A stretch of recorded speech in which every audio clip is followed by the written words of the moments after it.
News tense ആദ്യം പോകുന്നത് ശബരിമല സ്വർണ്ണക്കൊള്ളയുമായി ബന്ധപ്പെട്ട വിഷയത്തിലേക്കാണ്. കഴിഞ്ഞ ദിവസം, അതായത് 41 ദിവസങ്ങൾക്ക് ശേഷമായിരുന്നു ശബരിമലയിലെ തന്ത്രി കണ്ഠരര് രാജീവർക്ക് ജാമ്യം ലഭിച്ച് പുറത്തിറങ്ങാൻ സാധിച്ചത്. പുറത്തിറങ്ങിയതിനു ശേഷം രാജീവർ നടത്തിയ പരാമർശം എന്നത് സർക്കാരിനെതിരെ ഉള്ള പരാമർശമായിരുന്നു. പ്രത്യേകിച്ച് സർക്കാർ പകപോക്കുന്ന സമീപനമാണ് സ്വീകരിച്ചത് എന്നതായിരുന്നു രാജീവരുടെ പ്രതികരണമായി വന്നത്.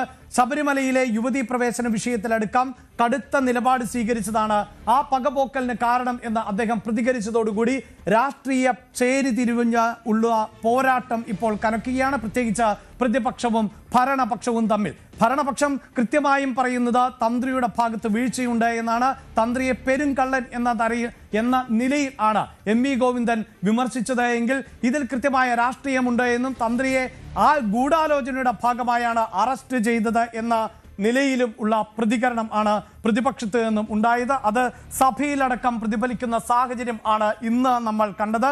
ഇടവേളയ്ക്ക് ശേഷം നിയമസഭാ നടപടികൾ പുനരാരംഭിച്ചപ്പോൾ ഇന്ന് ഈ വിഷയം, അതായത് നിയമസഭയിൽ വലിയ ആയുധമാക്കി മാറ്റുകയാണ് പ്രതിപക്ഷം ചെയ്തത് എന്നതാണ് എടുത്തു പറയേണ്ടത്.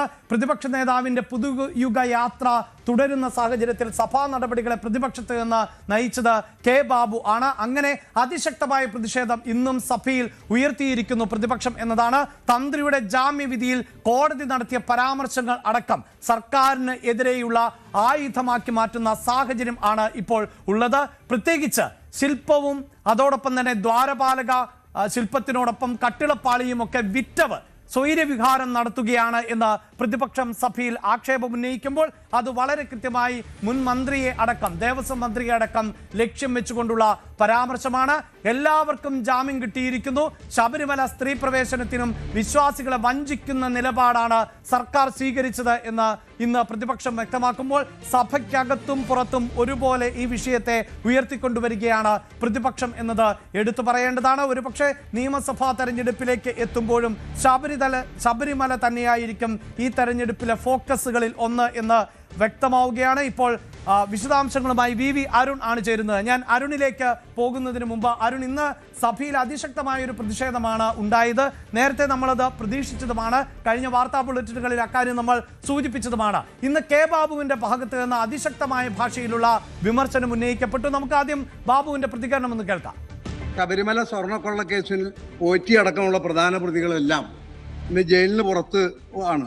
ഗവൺമെന്റ് വീഴ്ച കൊണ്ട് അവർക്കെല്ലാം 90 ദിവസം കഴിഞ്ഞപ്പോൾ കോടതി ജാമ്യം കൊടുക്കുന്ന സ്ഥിതി ഉണ്ടായി. ആചാര ലംഘനത്തിൽ ഗവൺമെന്റിനെ അനുകൂലിച്ചില്ല, ഗവൺമെന്റ് നിലപാടിനെ അനുകൂലിച്ചില്ല എന്നുള്ളതിന്റെ പേരിൽ ശബരിമല തന്ത്രിയെ അനാവശ്യമായി 40 ദിവസം ജയിലിൽ അടക്കുകയുണ്ടായി. സാർ, അദ്ദേഹത്തെ കോടതി പറഞ്ഞിട്ടുള്ളത് തെളിവിന്റെ ഒരു കണിക പോലും അദ്ദേഹത്തിന്റെ പേരിലുണ്ടായ ആക്ഷേപങ്ങളിൽ ഇല്ല എന്നുള്ളതാണ്. സാർ, അതുപോലെ തന്നെ അയ്യപ്പ സംഗമം നടത്തിയതിലൂടെ വലിയ സാമ്പത്തിക ക്രമക്കേടുകൾ നടന്നതായി ദേവസ്വം ബോർഡ് നിയോഗിച്ച ഓഡിറ്റർ ഹൈക്കോടതി കൊടുത്ത റിപ്പോർട്ടിലൂടെ തന്നെ തെളിഞ്ഞിരിക്കുകയാണ്. സാർ, ഏറ്റവും ഒടുവിൽ ആണ് ശബരിമല യുവതീ പ്രവേശനവുമായി ബന്ധപ്പെട്ട കേസ് സുപ്രീം കോടതി വന്ന് ആ കാര്യത്തിൽ യുവതീ പ്രവേശനവുമായി ബന്ധപ്പെട്ട് ആചാര ലംഘനത്തിനോടും ആചാര ലംഘനത്തെ അനുകൂലിക്കുന്ന വിധത്തിലുള്ള സംശയാസ്പദമായ അങ്ങേയറ്റം വിശ്വാസികളെ വഞ്ചിക്കുന്ന ഒരു നിലപാടാണ് ഗവൺമെന്റ് സ്വീകരിച്ചത്. സാർ, അതുകൊണ്ട് ഗവൺമെന്റിന്റെ ഈ നിലപാടിൽ പ്രതിഷേധിച്ച് കഴിഞ്ഞ കുറെ ദിവസങ്ങളായി ഞങ്ങൾ സഭാ നടപടികളിൽ നിസ്സഹകരിച്ചു വരികയാണ്. ഇന്നും ഞങ്ങൾ സഭാ നടപടികൾ സഹകരിക്കില്ല.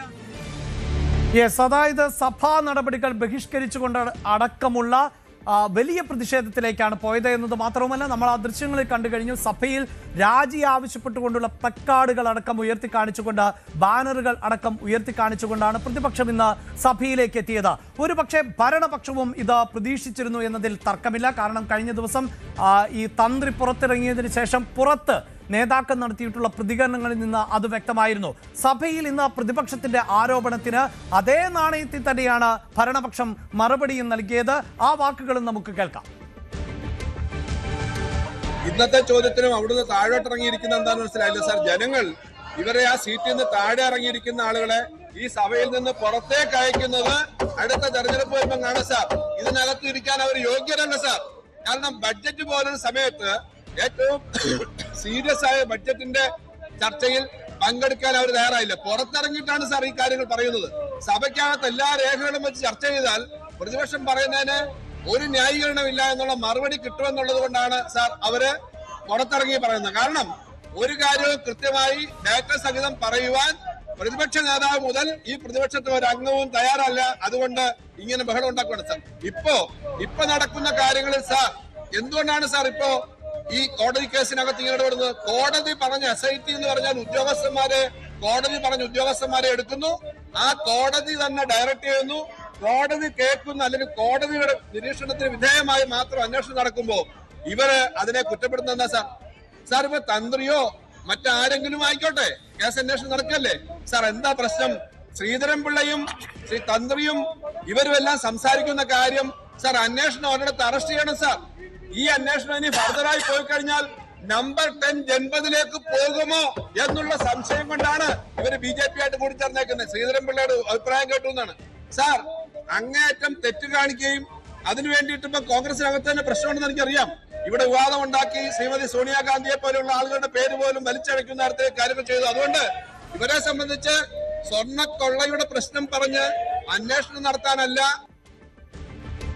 യെസ്, അതായത് ഒരേ നാണയത്തിന്റെ രണ്ട് വശങ്ങൾ പോലെ ആണ് ഇപ്പോൾ രണ്ട് ധ്രുവങ്ങളിൽ നിന്നുകൊണ്ട് ഒരേ വിഷയത്തിന്മേൽ തന്നെയുള്ള പരാമർശങ്ങൾ വരുന്നു എന്നതാണ് നമ്മൾ എടുത്തു പറയേണ്ടത്. അവിടെ ഭരണ പ്രതിപക്ഷ പോരിലേക്ക് സാഹചര്യം എത്തുന്നു. നമ്മൾ പ്രതീക്ഷിക്കുന്നത് പോലെ തന്നെ സഭയ്ക്കകത്ത് ഇന്ന് വലിയ പ്രതിഷേധമാണ് ഈ വിഷയത്തിൽ ഉയർത്തിയത് പ്രതിപക്ഷം. അതേ നാണയത്തിൽ തന്നെ തിരിച്ച് അടിക്കുന്ന സാഹചര്യം ഉണ്ടാകുന്നു.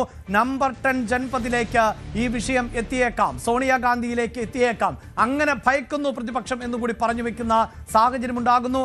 ഇന്ന് ഈ വിഷയം ഏത് തരത്തിലാണ് സഭാ നടപടികളെ ബാധിച്ചത്? എന്തായിരുന്നു സഭയിൽ നടന്നത്? ആരും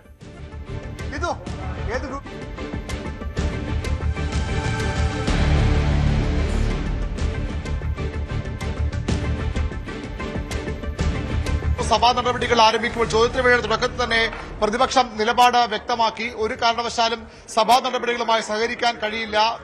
തന്ത്രിയെ അനാവശ്യമായി ജയിലിലടയ്ക്കുന്ന സാഹചര്യമുണ്ടായി. നട തുറക്കാൻ ശബരിമല യുവതീ പ്രവേശന കാലത്ത് നട തുറക്കാനുള്ള സർക്കാർ നിർദ്ദേശം ലംഘിച്ചതിന്റെ പ്രതികാരമായി തന്ത്രിയെ ജയിലിലടച്ചു. അതിനുശേഷം അയ്യപ്പ സംഘവുമായി ബന്ധപ്പെട്ട നിരവധി ആരോപണങ്ങൾ പുറത്തുവന്നു. ഈ സാഹചര്യത്തിൽ സഭാ നടപടികളുമായി സഹകരിക്കാൻ കഴിയണമെന്ന നിലപാട് പ്രതിപക്ഷത്തിനു വേണ്ടി കെ ബാബു, കോൺഗ്രസിന്റെ ഡെപ്യൂട്ടി ലീഡർ കെ ബാബു സഭയിൽ അറിയിച്ചു. തുടർന്ന് ശക്തമായ പ്രതിപക്ഷ പ്രതിഷേധത്തിന് സഭ സാക്ഷിയായി. നടുത്തളത്തിലിറങ്ങി പ്രതിപക്ഷം പ്രതിഷേധിച്ചു. പ്ലക്കാർഡുകളും ബാനറുകളുമായാണ് പ്രതിപക്ഷം സഭയിലെത്തിയത്. ഭരണപക്ഷവും പ്ലക്കാർഡുകൾ ഉയർത്തി.